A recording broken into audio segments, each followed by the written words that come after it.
இந்த இப்ப பேசின குழந்தையோட பேர் வந்து லிங்கேஸ்வரன். ஒன்பதாம் வகுப்பு. 9ஆம் வகுப்பு படிக்கிறாங்க. அப்படி தெரியவே இல்லை. தினமும் வந்து புனிதவதி பாடசாலை நம்ம திலகவதி அம்மையார்ட்ட தினம் பாடம் கேட்குறவங்க அவங்கெல்லாம். அந்த அப்பா சொன்ன மாதிரி வரலாறு வந்து எல்லாம் சொல்லுவாங்க. அந்த வரலாறு சரியாக அந்தந்த சமயத்துக்கு அந்த பாடலை வேற சொல்லி ரொம்ப சிறப்பா பாடுறது லிங்கேஸ்வரனோட தனிச்சிறப்பு. அப்ப அந்த அளவுக்கு லிங்கேஸ்வரனை வந்து ஈர்த்துது. அதான் இருந்துதரு மனத்தேனை ஈர்த்து ஈர்த்து என் எண்ணுருக்கி அப்படிம்பார். நம்ம மனம் எப்படி இருக்குன்னா இரும்பு போல இருக்குது. அதுதான் இன்னொரு இடத்துல சொல்லுவார், கல்லை பிசைந்து கனியாக்கி அப்படிம்பார். கல் போன்ற நெஞ்சம் கசிந்தூர்க கருணையினால் அப்படின்னு நிறைய இடங்கள்ல சொல்லுவார். அது ஒரு மாற்றம். ஒரு மாற்றம் வந்து நிகழணும். அதுதான் நம்ம வழிபாட்டுக்கு சிறப்பு. ஏன்னா திருச்சதகத்துல சொல்லுவாரு, வழிபாட்டுல வந்து எப்படி இருக்கும் அந்த அனுபூதியை வந்து சொல்லுவாரு. மெய்தான் அரும்பி. அப்ப நம்ம எல்லாம் நினைச்சுக்கணும், நம்ம வந்து வழிபாடு பண்ணும்போது இப்படியெல்லாம் நமக்கு என்னைக்காவது இருந்திருக்கா அப்படின்னு நம்ம யோசிக்கணும். ஏன்னா அவரோட அனுபவத்தை தான் பதிவு பண்றாரு. மெய்தான் அரும்பி விதிர் விதிர்த்து உன் விரையால் தளர்த்து என் கைதான் தலை வைத்து கண்ணீர் ததும்பி வெதும்பி உள்ளம் பொய்தான் தவிர்த்து உன்னை போற்றி சய சய போற்றி என்னும் கைதான் நெகிழவிடேன் உடையாய் என்னை கண்டுகொள்ளேன். இந்த கைதான் நெகிழ விடேன்னு என்னன்னா கொண்டதை விடக்கூடாது. அதுதான் அது இன்னொரு இடத்துல கொடுப்பாரு, ஓமை கொடுப்பாரு. கொடிரும் பேதையும் கொண்டதை விடாதென்னும் படியையாகி நல் இடையரா அன்பு. அந்த அன்புக்கு ஒரு பெரிய பட்டியல் போடுவார். மாணிக்கவாசகர் மாதிரி அன்புக்கு யாருமே பட்டியல் போடலை. பேரா அன்பு, பெரியா அன்பு, இடையரா அன்பு, இப்படி அன்புக்கு ஒரு பட்டியல். இறைவனுக்கும் அவருக்கும் எப்படி அந்த உறவு இருந்தது அப்படின்னு இதெல்லாம் நம்ம வந்து முற்றோதல்ல பாடுறதோடு நம்ம தான் நிற்கிறோம். அடுத்த நிலைக்கு வந்து கண்டிப்பாக போகணும். அதுதான் சரியை கிரியை யோகம் ஞானங்கிறது அடுத்தடுத்த படிகளில் போய்கிட்டே இருக்கணும். இப்போ ஒரு பள்ளியில் கொண்டு போய் ஒரு குழந்தைய சேர்த்தோம்னா அது ஒவ்வொரு ஆண்டு அடுத்தடுத்த நிலைக்கு போய்கிட்டே இருக்கும். இப்போ லிங்கேஸ்வரனை 1ஆம் வகுப்பில் சேர்த்துக்கிட்டாங்க, 9ஆம் வகுப்பு போயிட்டாங்க. ஆனால் நம்ம என்ன செய்கிறோம், திருவாசகம் படிக்க வந்தோம், படிச்சுக்கிட்டு இருக்கோம். அது என்ன சொல்லியிருக்காரு மாணிக்கவாசகரோட அனுபவத்தை, அந்த அனுபவம் நமக்கு கிடைக்குமா, அது எப்படி கிடைக்கும், அது கிடைக்கிறதுக்கு நம்ம என்ன செய்யணும் அப்படிங்கிறதெல்லாம் நம்ம யோசிக்கிறதே இல்லை. அதில் என்ன செய்கிறோம், 2 மணிக்குள்ள முடிச்சுட்டு நாங்கள் உணவு எடுத்துட்டு வீட்டுக்கு போகணும் அப்படின்னு வரோம். பேர்பட்ட ஒரு நூல், ஒரு ஞான நூல் நம்ம கைக்கு கிடைச்சிருக்கு அப்படிங்கிறத நம்ம அதுதான் சொன்னார். மையிலங்குனல் கன்னி பங்கனே வந்தனை பணி கொண்ட பின்மல கையிலங்கு பொன் கிண்ணம் என்றலால் அரிய என்றனை கருதுகின்றேன். ஒரு சின்ன குழந்தை இருக்கு, 3 வயசு குழந்தை, 2 வயசு குழந்தை, 3 வயசு குழந்தை இருக்கு. அதுகிட்ட போய் ஒரு தங்க கிண்ணத்தை நம்ம கொடுக்குறோம். அது கொஞ்ச நேரம் விளையாடிட்டு என்ன செய்யும், போட்டுரும். அதுக்கு தங்க கிண்ணங்கிறது தெரியாது. அதுபோல எங்க இப்ப சொல்லுச்சுல லிங்கேஸ்வரன் திருப்பெருந்துறையில ஆட்கொள்றாரு. குதிரை வாங்க போனவரை பார்க்குறாரு, நயன தீட்சை ஆகுது. போனோன்னே என்ன பண்றாரு, சாமி பார்க்குறாரு. அதாவது திருநோக்கம் நோக்கி நொடியென சொல் செய்து அப்படின்பாரு. அந்த என்ன சொல்லு அப்படின்னா அதான் உபதேசம். அடுத்து உபதேசம் பண்றாரு. முதல் பார்க்குறாரு, அதான் நயன தீட்சை, திருநோக்கம் அப்படின்னு பேர். அடுத்து என்ன செய்யறாரு, உபதேசம் பண்றாரு, உபதேச தீட்சை.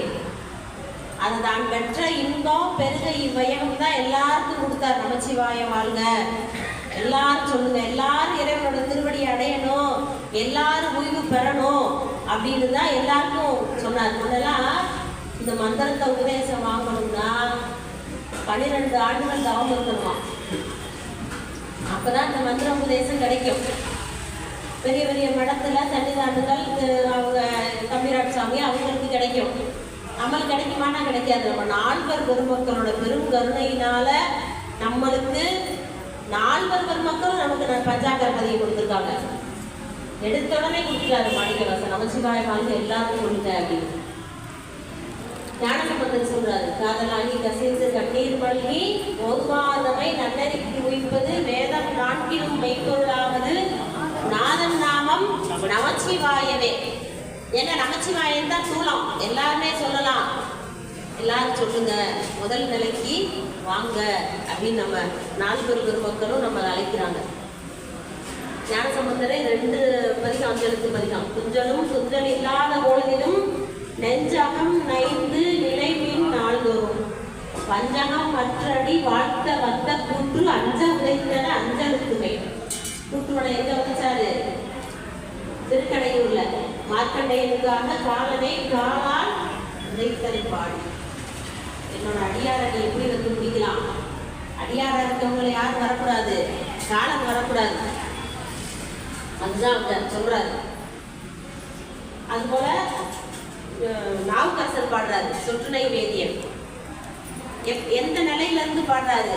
கல்லை கட்டி கடல்ல தூக்கி போட்டாங்க, அந்த கடல்ல இருந்து பாடுறாரு. பாந்திரி புலியூர்ல இருக்காரு சாமி, இவர் கடல்ல இருக்காரு, அங்க இருந்து பாடுறாரு. சொற்றுணை வேதியன் சோதிவானவன் பொற்றுணை திருந்தடி பொருந்த கை தோழ கற்றுணை பூட்டியோர் கடலில் பாய்ச்சினும் நற்றுணையாவது நமச்சிவாயவே. அது என்ன சொல்லியிருக்காரு? கல்ல கட்டில பூட்டிட்டாரு, அந்த அளவுக்கு கட்டியிருக்காங்க. அதனால வரவே கூடாது. சமணங்களோட எண்ணம் தான் கல்ல கட்டி அப்படின்னு நம்ம சொல்றோம், அவர் கூட்டிட்டாரு, அப்படி தூக்கி போட்டாங்க. அதிகம் அப்ப என்ன?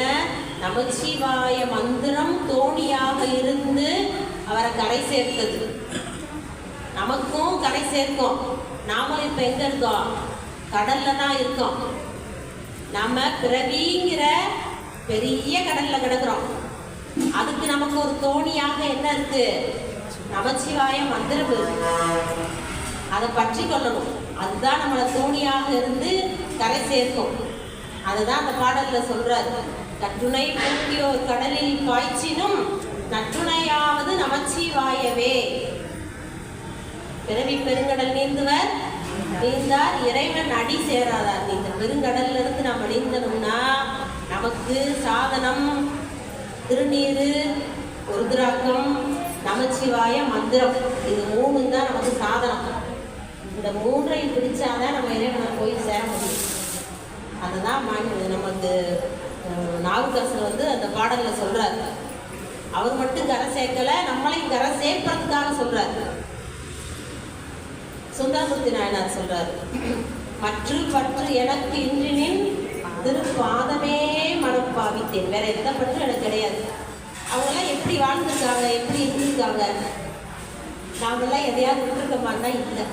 அதான உண்மை. வேற எந்த பற்றும் இல்லை. வேற எது மேல பற்று? இறைவனோட திருவடி ஒன்றையே பற்றி இருக்காங்க.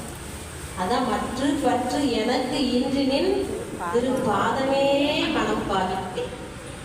பெற்றலும் பிறந்தேன் இனி பிறவாத தன்மை வந்து எய்தினேன். பிறந்துட்டேன், இதுக்கு அடுத்த நிலை என்ன? பிறவாத தன்மை வந்து எய்தணும். அது எய்திட்டேன். பெற்றலும் பிறந்தேன் இனி. ஏன்னா கைலாயத்திலிருந்து வந்தவர் அவர் தொண்டர்களை பாடணும், திருத்தொண்ட தொகை நமக்கு கிடைக்கணும், அதுல இருந்து நமக்கு பெரிய புராணம் வரணும். அதுக்காக தான் கைலாயத்திலிருந்து சாமியை வர புலகத்துக்கே அனுப்புறது சுந்தரமூர்த்தி நாயனார். அதனாலதான் சொல்றாரு, பெற்றலும் பிறந்தேன் இனி பிறவாத தன்மை வந்து எழுந்தேன். கற்றவர் தொழுதேத்தும் சீர் கரையூரில் காட்டி கொடுமுடி அற்றவா உன்னை நான் மறக்கினும் சொல்லும் நான் நமச்சிவாயவே. உன்னை நான் மறந்துட்டாலும் அவங்களாம் மறக்க மாட்டாங்க. அவங்களுக்கு அதே தான் வேலை, பாடுபடியே பணியாக அறிவாங்க.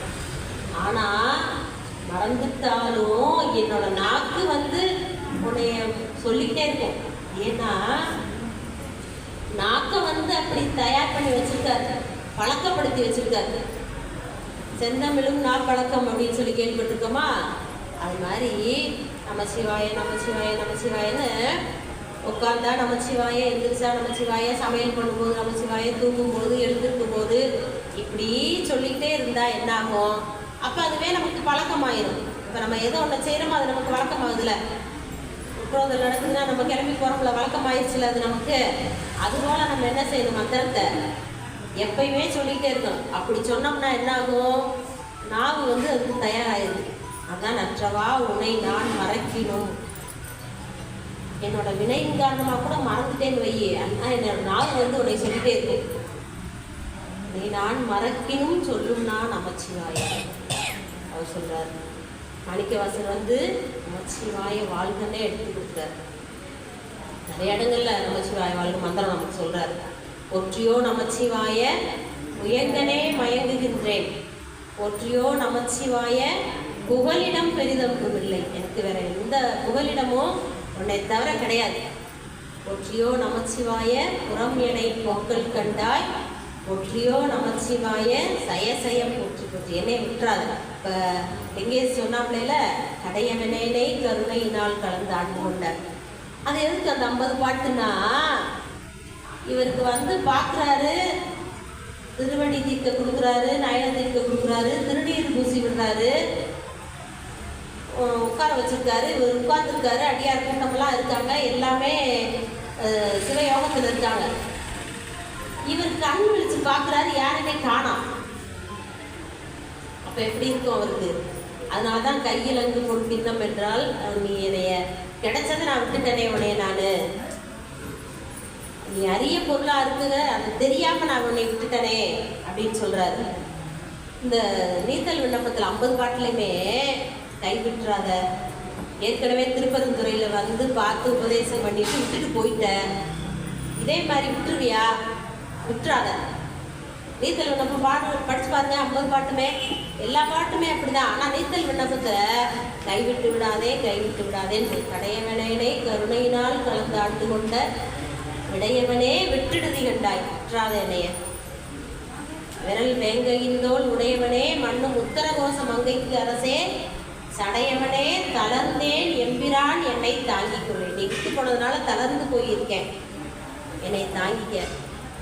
இதே தான் நம்ம அருளாளர்கள்ல எல்லாரும். நாவுக்கரசர் சொல்றாருல, தன் கடன் அடியேனையும் தாங்குதல், என் கடன் பணி செய்து நீ என்ன செய்யணும்? என்னை தாங்கிக்க, நான் உன்னோட பணியை செய்கிறேன். அதுதான் நம்ம அருளாளர்களோட நிலை. இதெல்லாம் நம்ம பாடுறோம்னா அடுத்தடுத்து என்ன சொல்லியிருக்காரு, அவரோட அனுபவம் என்ன, அந்த அனுபவம் வந்து அவர் நம்மளை மாதிரி பிறந்து தானே வளர்ந்துருக்காங்க. அவங்க வந்து சாமி வந்து நமக்கு உணர்த்துறதுக்காக, நமக்கு வந்து திருமுறைகள் கிடைப்பதற்காக அவதாரம் பண்ணியிருக்காங்க, அதெல்லாம் உண்மைதான். இருந்தாலும் நம்மளை உய்விக்க வேண்டும் தான் அவங்க வந்து அவதாரம் பண்ணி நமக்கு அந்த நெறிகளை எல்லாம் காட்டுறாங்க. நாம அந்த நெறிகளை அந்த திருமுறைகளை ஓதுவது, குழந்தைகளுக்கெல்லாம் கற்றுக் கொடுக்குறாங்க. இதெல்லாம் மிகப்பெரிய ஒரு தொண்டு. ஏன்னா இது நம்மளோட போயிடக்கூடாது, நமக்கு அடுத்த தலைமுறைக்கு இது கொண்டு போய் சேர்க்கணும்.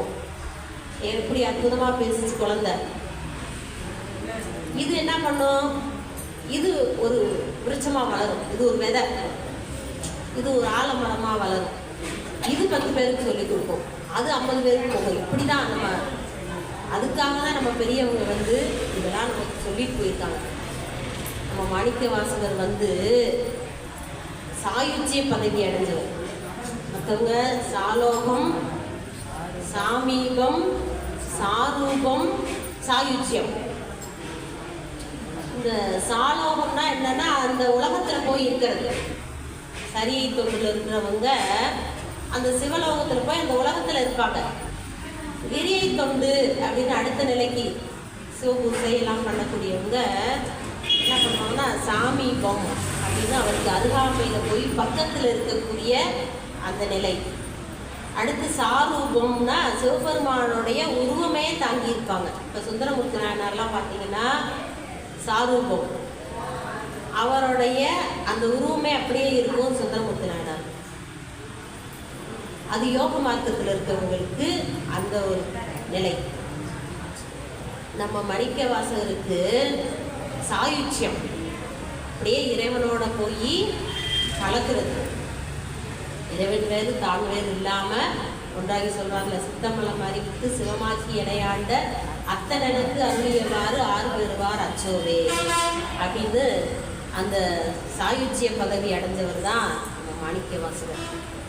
அதனால் மாணிக்க வாசகரை நம்ம கோயில், நம்மளுக்கு தேனி மாவட்டத்தில் நாங்கள் எங்கே போனாலும் சொல்லிட்டு இருக்கோம், தேனி மாவட்டத்தில் மாணிக்க வாசகருக்கு இப்படி கோயில் இருக்குது.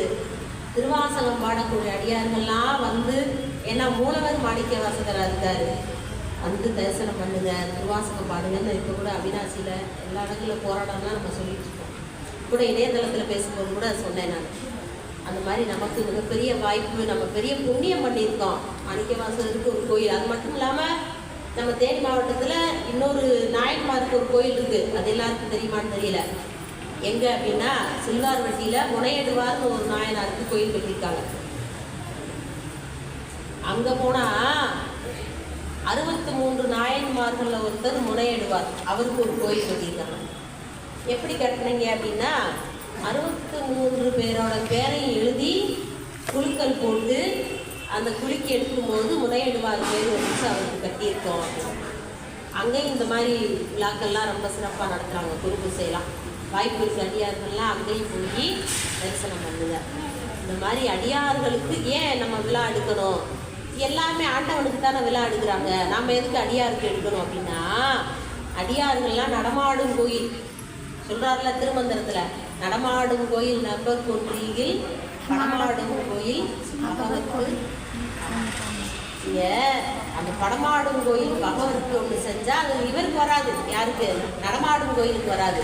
நடமாடும் கோயில் நண்பருக்கு ஒன்றில் படமாடும் கோயில் பகவருக்கு அமைய அப்படின்னா, இவங்க சாமியை என்னிடம் தன்னோட இதயத்தை சமந்துக்கிட்டே இருக்கிறவங்க அடியார் பெருமக்கள்.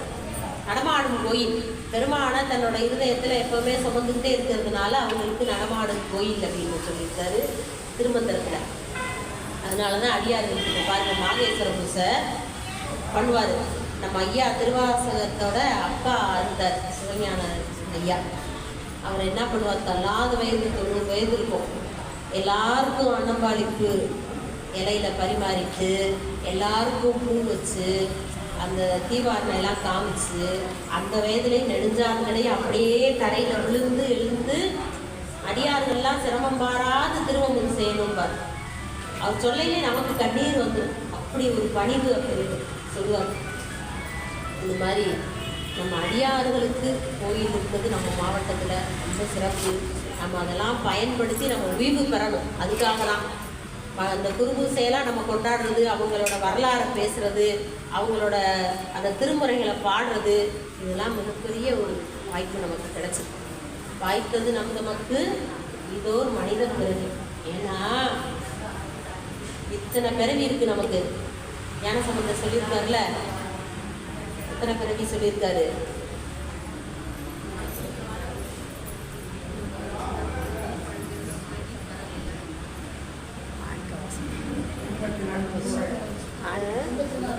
எண்பத்தி 84 லட்சம் யோனி பேதங்கள் சொல்லியிருக்காரு. 84 லட்சம் யோனி பேதங்கள்ல நமக்கு இந்த மனித பிறவி மிகப்பெரிய புண்ணியத்தினால கிடைச்சிருக்கு. அதை நம்ம பயன்படுத்தி அடுத்த நிலைக்கு போகணுங்கிறத நம்ம அல்லாதவர்கள் நம்மகிட்ட எதிர்பார்க்கணும். சாமி அதைத்தான் எதிர்பார்க்குறாரு.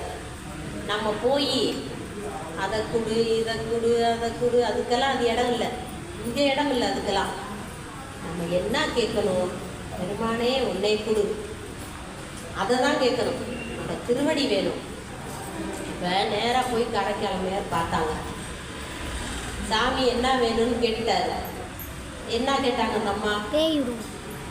சிறவாத இன்ப அன்பு, உன் மேலே வச்சிருக்கக்கூடிய அன்பு என்னைக்குமே இறந்து போகக்கூடாது. அப்பேற்பட்ட அன்பு வேணும். பிறவாத இன்ப அன்பு வேண்டி பின் வேற என்ன வேணும்?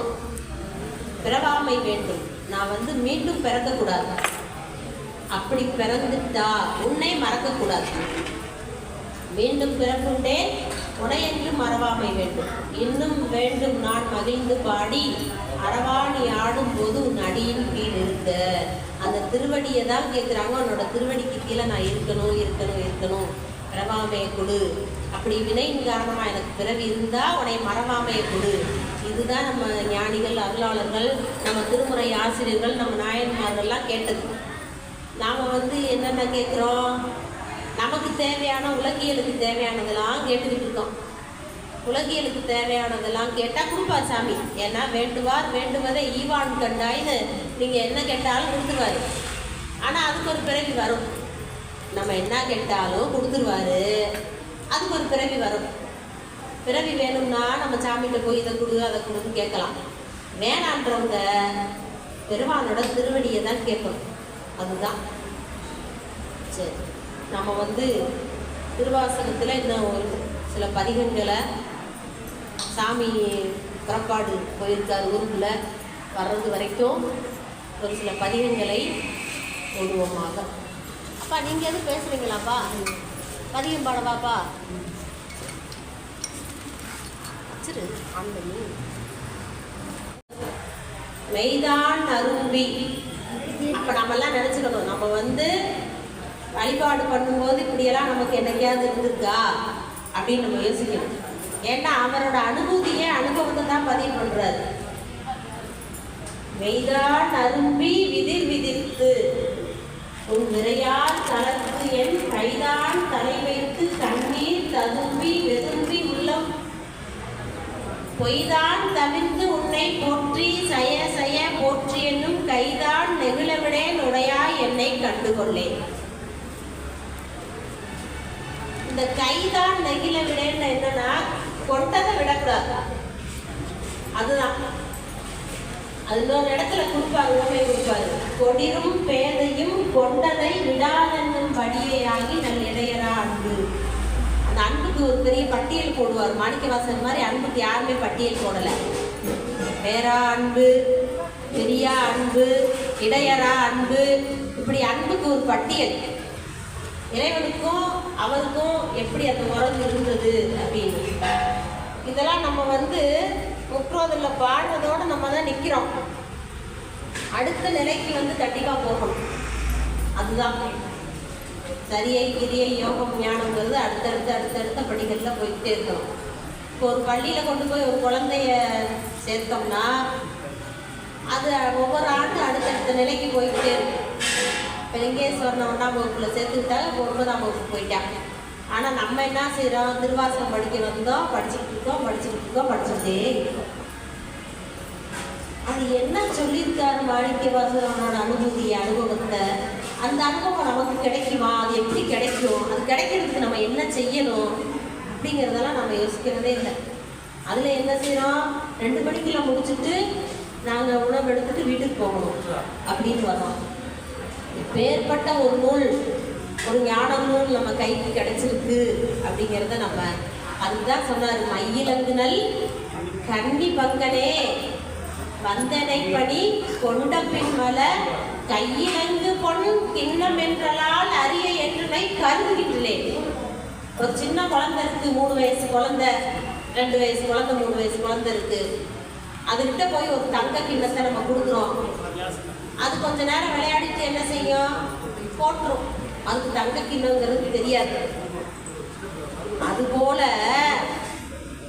இப்ப சொல்லுச்சுல லிங்கேஸ்வரன் திருப்பெருந்துறையில ஆட்கொள்றாரு. குதிரை வாங்க போனவரை பார்க்குறாரு. நயன தீட்சையாகும். போனோன்னே என்ன பண்றாரு? சாமி பார்க்குறாரு. அதாவது திருநோக்கம் நோக்கி நொடியென சொல் செய்து அப்படின்பாரு. அந்த என்ன சொல்லு அப்படின்னா அதான் உபதேசம். அடுத்து உபதேசம் பண்றாரு. முதல் பார்க்குறாரு, அதான் நயன தீட்சை, திருநோக்கம் அப்படின்னு பேர். அடுத்து என்ன செய்யறாரு? உபதேசம் பண்றாரு. உபதேச தீட்சை. அது தான் பெற்ற இன்பம் பெருக இவ்வையகம் தான் எல்லாருக்கும் கொடுத்தார். நமச்சிவாய வாழ்க, எல்லாரும் சொல்லுங்க, எல்லாரும் இறைவனோட திருவடி அடையணும், எல்லாரும் ஓய்வு பெறணும் அப்படின்னு தான் எல்லாருக்கும் சொன்னார். முன்னெல்லாம் இந்த மந்திரத்தை உபதேசம் வாங்கணும்னா 12 ஆண்டுகள் தவம் இருக்கணுமா. அப்பதான் இந்த மந்திர உபதேசம் கிடைக்கும். பெரிய பெரிய மடத்துல சன்னிதானங்கள் அவங்க தம்பிராட் சாமி அவங்களுக்கு கிடைக்கும். நம்மளுக்கு கிடைக்குமானா கிடைக்காது. நம்ம நால்வர் பெருமக்களோட பெரும் கருணையினால நம்மளுக்கு நால்வர் பெருமக்களும் நமக்கு பஞ்சாங்கர பதியை கொடுத்துருக்காங்க. எடுத்த உடனே கொடுத்துட்டாரு மாணிக்கவாசன், நமச்சிவாய வாழ்க்கை எல்லாரும் கொடுங்க அப்படின்னு.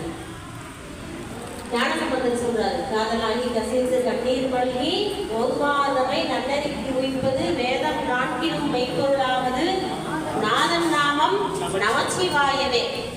ஏன்னா நமச்சிவாயம் தான் சூலம், எல்லாருமே சொல்லலாம். எல்லாரும் சொல்லுங்க, முதல் நிலைக்கு வாங்க அப்படின்னு நம்ம நால்வர் பெருமக்களும் நம்ம அழைக்கிறாங்க.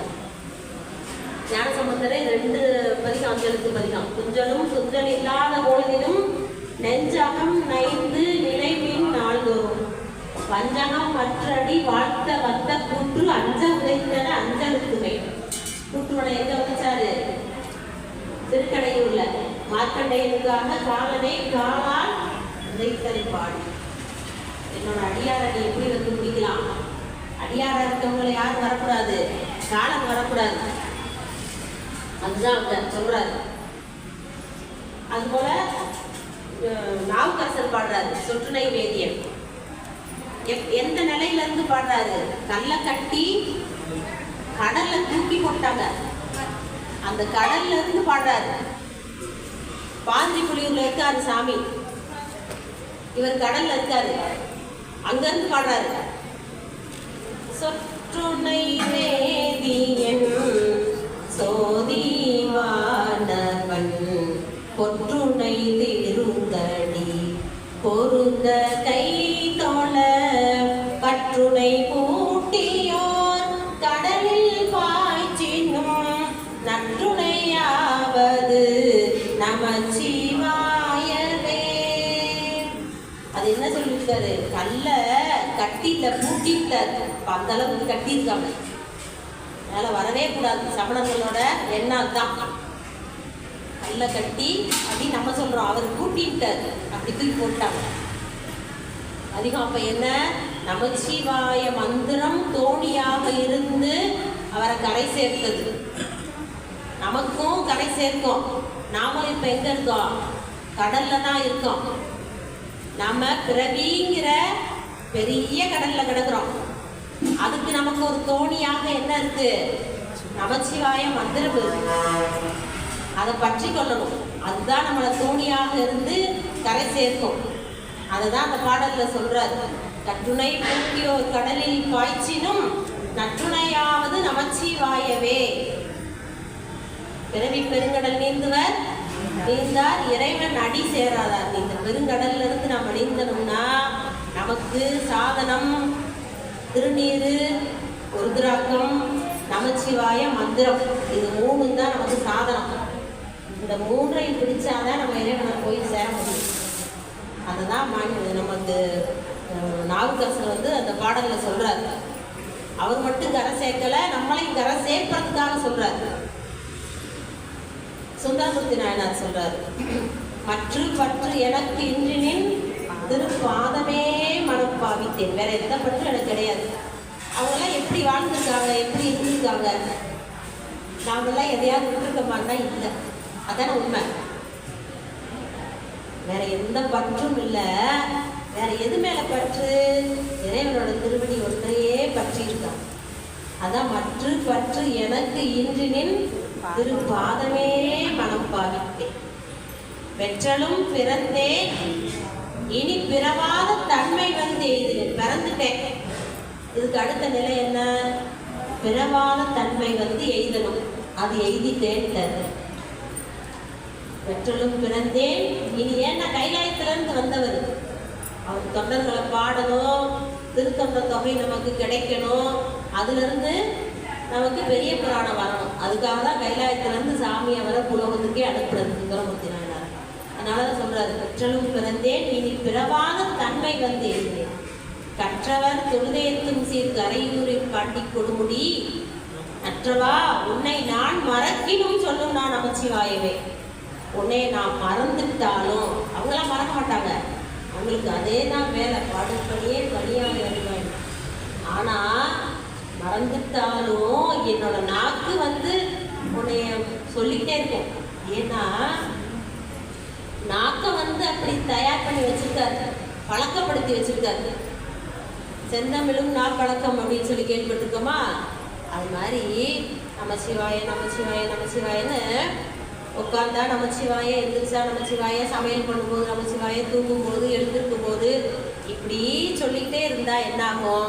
அப்போ அதுவே நமக்கு பழக்கமாயிடும். இப்போ நம்ம எதோ ஒன்று செய்கிறோமோ அது நமக்கு வழக்கமாகுதுல. குற்றோதல் நடக்குதுன்னா நம்ம கிளம்பி போகிறோம்ல, வழக்கமாயிடுச்சுல அது நமக்கு.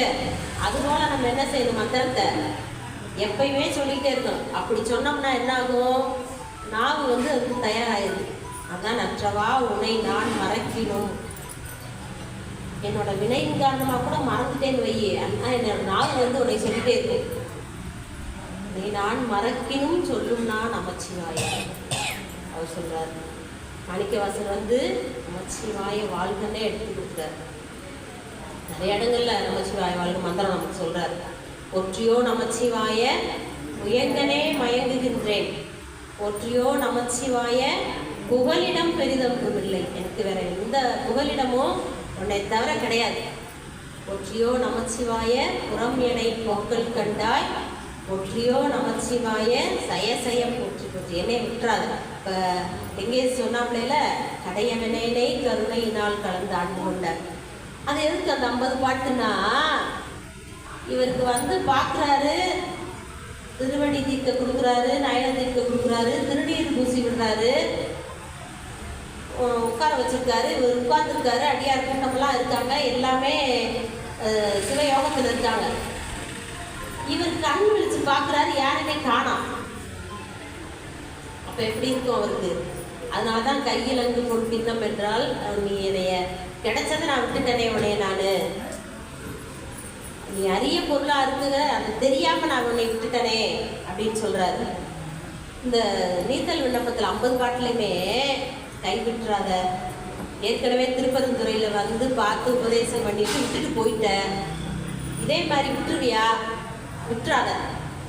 நீத்தல் விண்ணப்பம் படிச்சு பாருங்க, 50 பாட்டுமே, எல்லா பாட்டுமே அப்படிதான். ஆனால் நீத்தல் விண்ணப்பத்தில் கைவிட்டு விடாதே, கைவிட்டு விடாதேன்னு கடையவனேனை கருணையினால் கலந்து ஆண்டு கொண்ட விடையவனே விட்டுடுதி கண்டாய், விட்டுறாத என்னைய.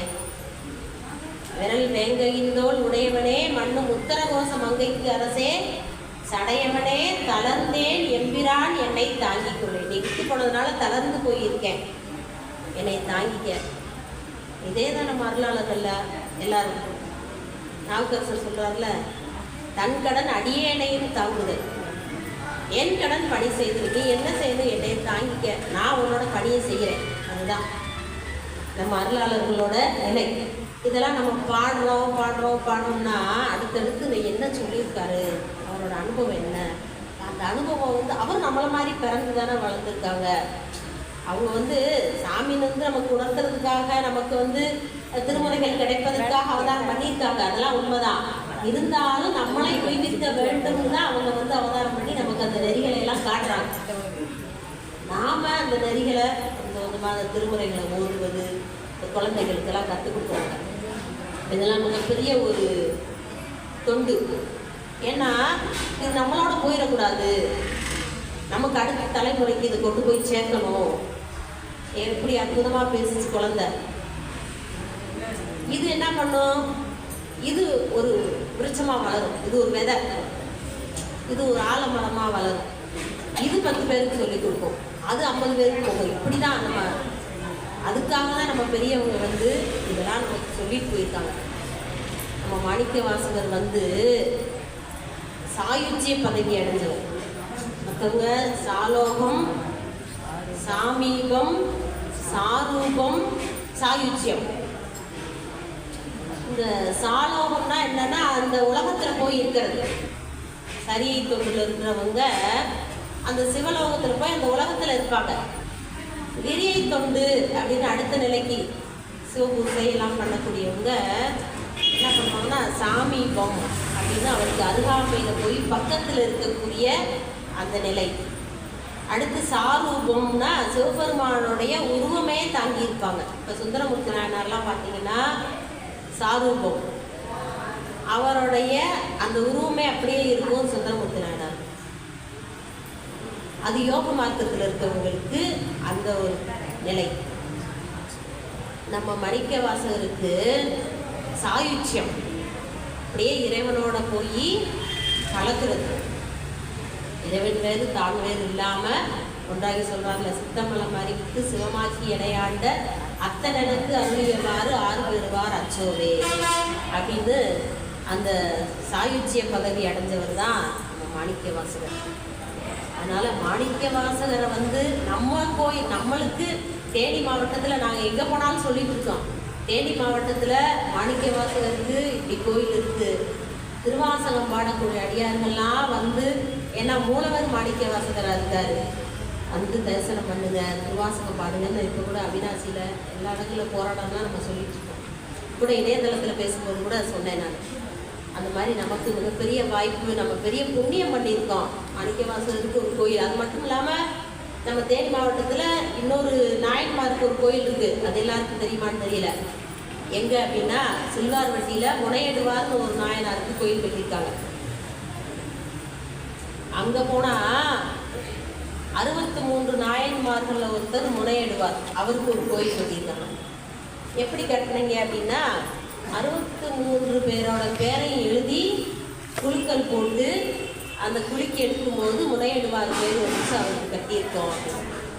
அங்கேயும் இந்த மாதிரி விழாக்கள்லாம் ரொம்ப சிறப்பாக நடத்துகிறாங்க. குருபூசையெல்லாம் வாய்ப்பு இருக்கிற அடியார்கள்லாம் அங்கேயும் போய் தரிசனம் பண்ணுங்க. இந்த மாதிரி அடியார்களுக்கு ஏன் நம்ம விழா எடுக்கணும்? எல்லாமே ஆண்டவனுக்கு தானே விழா எடுக்கிறாங்க, நாம் எதுக்கு அடியாருக்கு எடுக்கணும் அப்படின்னா, அடியார்கள்லாம் நடமாடும் கோயில் சொல்கிறார்ல திருமந்திரத்தில், நடமாடும் கோயில் நபர் கொன்றியில் படமாடும் கோயில் பகவருக்கு. அந்த படமாடும் கோயில் பகவருக்கு ஒன்று செஞ்சால் அது இவருக்கு வராது. யாருக்கு? நடமாடும் கோயிலுக்கு வராது. நடமாடும் கோயில் நண்பருக்கு ஒன்றியில் படமாடும் கோயில் பகவருக்கு அமைய. அப்படின்னா இவங்க சாமியை என்னிடம் தன்னோட இதயத்தை சமந்துக்கிட்டே இருக்கிறவங்க அடியார் பெருமக்கள். நடமாடும் கோயில் பெருமான தன்னோட இருதயத்தில் எப்போவுமே சுமந்துக்கிட்டே இருக்கிறதுனால அவங்களுக்கு நடமாடும் கோயில் அப்படின்னு சொல்லியிருக்காரு திருமந்திரத்தில்.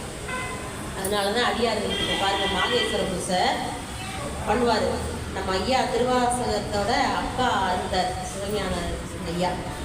அவர் என்ன பண்ணுவார், தள்ளாத வயது 90 வயது இருக்கும், எல்லாருக்கும் அன்னம்பாளிப்பு இலையில பரிமாறிட்டு எல்லாருக்கும் பூ வச்சு அந்த தீவாரணை எல்லாம் காமிச்சு அந்த வயதுலேயும் நெடுஞ்சான்களையும் அப்படியே தரையில் விழுந்து எழுந்து அடியார்கள்லாம் சிரமம் பாராது திருவம்பும் செய்யணும்பார். அவர் சொல்லையிலே நமக்கு கண்ணீர் வந்துடும். அப்படி ஒரு பணிவு அப்படின்னு சொல்லுவார். இந்த மாதிரி நம்ம அடியார்களுக்கு கோயில் இருந்தது நம்ம மாவட்டத்தில் ரொம்ப சிறப்பு. நம்ம அதெல்லாம் பயன்படுத்தி நம்ம உய்வு பெறணும். அதுக்காக தான் அந்த குருபூசையெல்லாம் நம்ம கொண்டாடுறது, அவங்களோட வரலாறை பேசுறது, அவங்களோட அந்த திருமுறைகளை பாடுறது, இதெல்லாம் மிகப்பெரிய ஒரு வாய்ப்பு நமக்கு கிடைச்சிருக்கு. வாய்த்தது நமக்கு இதோ ஒரு மனித பிறவி. ஏன்னா இத்தனை பிறவி இருக்கு நமக்கு. ஞானசம்பந்தர் சொல்லியிருக்காருல, இத்தனை பிறவி சொல்லியிருக்காரு.